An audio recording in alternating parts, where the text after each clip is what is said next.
Once upon a time, in a kingdom nestled between emerald hills and shimmering rivers, there lived a quiet, gentle prince named Rowan. Unlike the bold heroes of legend, Prince Rowan preferred the hush of libraries and the solace of gardens to the clamor of court life.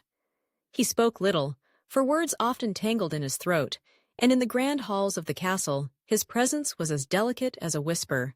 On the occasion of his 18th birthday, the palace was awash with celebration. Yet Rowan felt as he always did, a shadow on the edge of the revelry. As night fell and candles flickered low, a mysterious visitor arrived. A stooped old woman, her eyes twinkling with secret knowledge. She pressed into Rowan's hands a slender, unassuming spoon, its handle etched with symbols of kindness and courage. "This is no ordinary spoon," she told him softly. "It will turn anything it stirs into purest gold, but only if you help someone in need before each use. Remember, true worth lies not in gold, but in the good you do."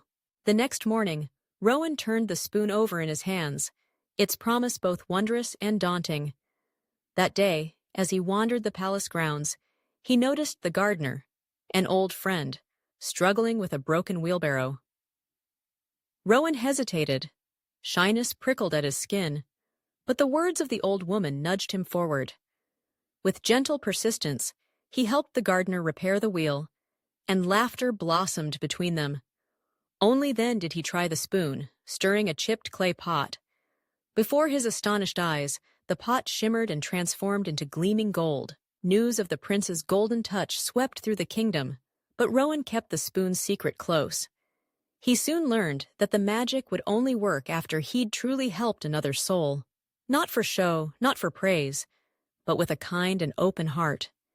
Each time he sought out someone in need, a hungry child, a weaver whose loom had broken, a lonely widow, he found himself growing braver bit by bit.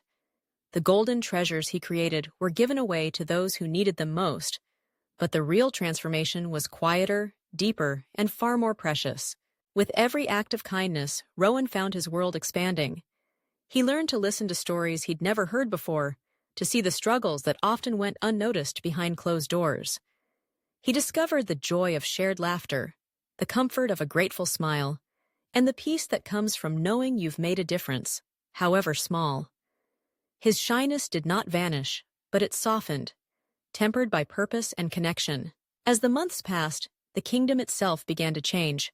Where once there had been want and worry, there was now hope. The prince's acts of generosity inspired others to lend a hand, to mend what was broken, to lift up those who had fallen.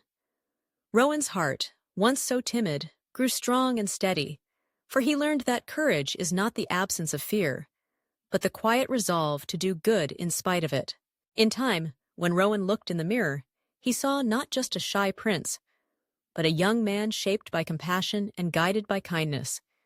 The magical spoon, though wondrous, was only a tool. The real magic was in the love he had given and received.